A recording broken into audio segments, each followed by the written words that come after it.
فرمایا حضور نے کہ اللہ تعالیٰ ارشاد فرمایا میری محبت واجب ہو گئی میرے لیے آپس میں محبت کرنے والوں کے لیے۔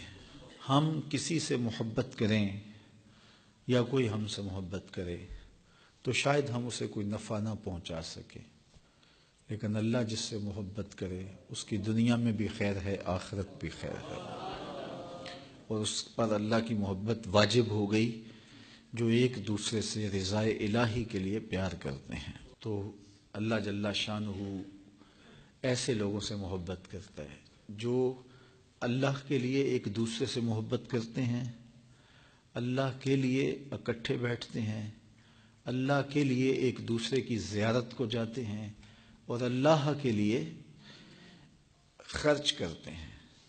تو اللہ تعالیٰ ارشاد فرماتا ہے وہ میرے لیے بیٹھتے ہیں، میرے لیے خرچ کرتے ہیں، میرے لیے ملاقات کرتے ہیں، میرے لیے ایک دوسرے سے محبت کرتے ہیں، میری محبت ان پر واجب ہو گئی، میں ان سے محبت کرتا ہوں، تم آپس میں میرے لیے جمع ہوئے ہو، میں تم سے پیار کرتا ہوں۔ حضرت ابو مالک اشعری کہتے ہیں میں حضور کے پاس بیٹھا ہوا تھا، یار کیا ناز ہے، میں حضور کے پاس بیٹھا ہوا تھا۔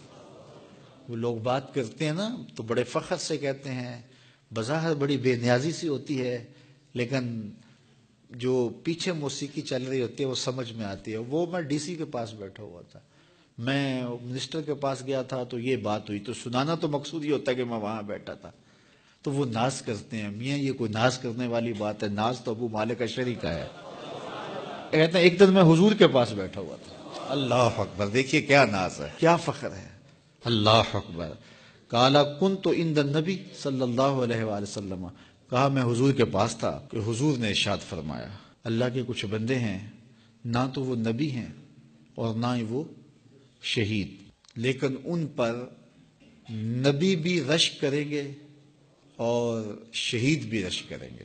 اللہ کے نزدیک ان کا جو مقام ہے اور اللہ کے ہاں ان کا جو قرب ہے اس کو دیکھ کر کے نبی بھی رشک کریں گے، واہ کیا قرب ملا انہیں۔ اس کا یہ مطلب نہیں کہ نبیوں اور شہیدوں کو وہ قرب نہیں ملا ہوگا۔ چھوٹا بچہ حفظ کر جائے تو بڑے بڑے علماء جو پکے حافظ بھی ہوتے ہیں اس پہ رشک کرتے ہیں، یار کیا قسمت ہے بچے کی کہ حفظ قرآن کی سعادت پائی۔ تو نبی ہیں، شہید تو شہید ہیں، لیکن وہ اللہ کے اتنے مقرب ہوں گے کہ نبی نہ ہونے کے باوجود اللہ کے قریب ہیں، شہید نہ ہونے کے باوجود اللہ کا اتنا قرب حاصل ہے، تو نبی اور شہید ان بندوں پر رشک کریں گے۔ حضور کی مجلس میں طرح طرح کے لوگ تھے، ایک دیہاتی بیٹھا تھا، اس نے کہا حضور بتا دیجئے وہ خوش نصیب کون ہوگا کہ جس پر نبی بھی رشک کریں گے، جس پر شہید بھی رشک کریں گے۔ اللہ اکبر۔ تو حضور نے فرمایا سنو، اور دل تھام کے سننا، اللہ اکبر۔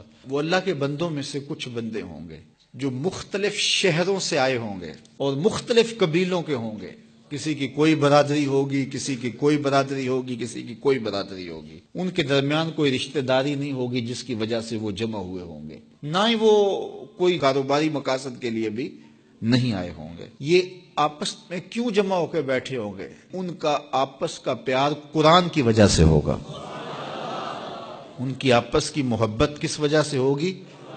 قرآن نے ان کو جوڑا ہوگا، قرآن کی وجہ سے وہ باہم مشترک ہوں گے۔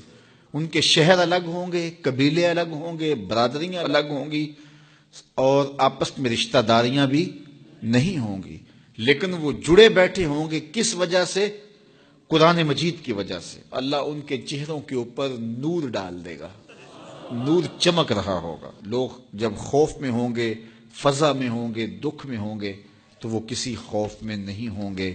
تو یہ وہ خوش نصیب لوگ ہیں کہ جن کی محبت قرآن کی وجہ سے ہوگی۔